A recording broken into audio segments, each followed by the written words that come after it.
যেই কেয়ারটেকার গভর্নমেন্টটা হাসিনা বন্ধ করে দিল। কেন বন্ধ করিল? যে কেয়ারটেকার থাকে তো বাবা আমি জিততে পারবো না, ভালো কাজ করি নাই, জনগণ ভোট দিবে না, সুতরাং কেয়ারটেকার বাদ, দলীয় সরকারের অধীন নির্বাচন। এলা শিয়ালোর কাছে যদি আপনি মুরগিটা দেন ওটা কি থাকিবে? তো এখন ও সব নির্বাচন আমি করব, তো করেছে, এমন কাজ করছে যে নির্বাচন ব্যবস্থা শেষ। শুধু পার্লামেন্টে না, আপনাদের চেয়ারম্যান নির্বাচনটাও, মেম্বার নির্বাচন, ওখানেই হস্তক্ষেপ, সব কিছু নিজে করবে, নিজের দলের হতে হবে। বুঝলো সেই ব্যবস্থার অবসান হবে ইনশাআল্লাহ। আল্লাহ নিশ্চয়ই এতদিন আমাদের সাহায্য করেছেন, আমরা সাহায্য করবেন। আমরা সঠিক সিদ্ধান্ত নিতে পারবো, সেই সিদ্ধান্ত আমাদেরকে নিতে হবে। আমাদেরকে এই গণতন্ত্রের জন্য আমরা প্রাণ দিয়েছি, ত্যাগ স্বীকার করেছি, সেই গণতন্ত্রকে যেন আমরা প্রতিষ্ঠা করতে পারি, সেই আহ্বান আমি সকলের কাছে জানাবো। কয়েকটা দল, রাজনৈতিক দল পিআর নিয়ে খুব চিৎকার করতেছে, তাই না?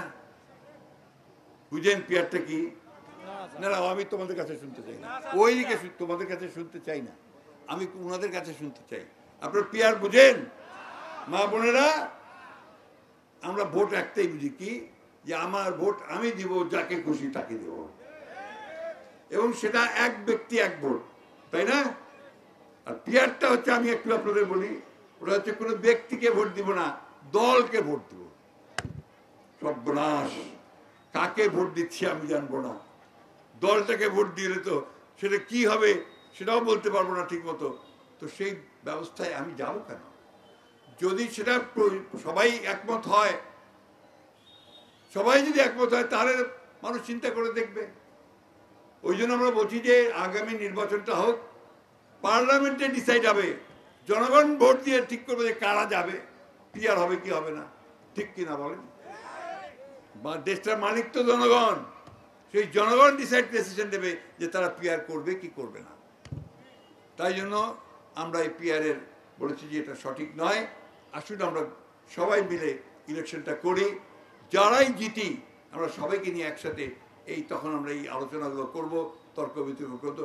মারামারি আর করতে চাই না ভাই, আর প্রাণ দিতে হবে না বাচ্চাদেরকে।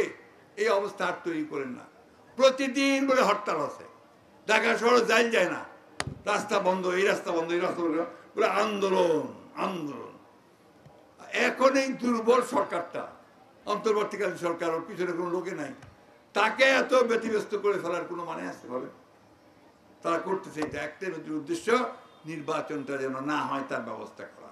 আমরা যদি আবার সুযোগ পাই, আপনাদের সকলের দোয়ায় ভোটে আমরা যদি আবার নির্বাচিত হতে পারি, তাহলে বেগুনবাড়ির এই যে যাতায়াত ব্যবস্থা, স্কুল কলেজ মাদ্রাসার উন্নয়ন, এগুলো সব আমরা করতে পারবো ইনশাআল্লাহ।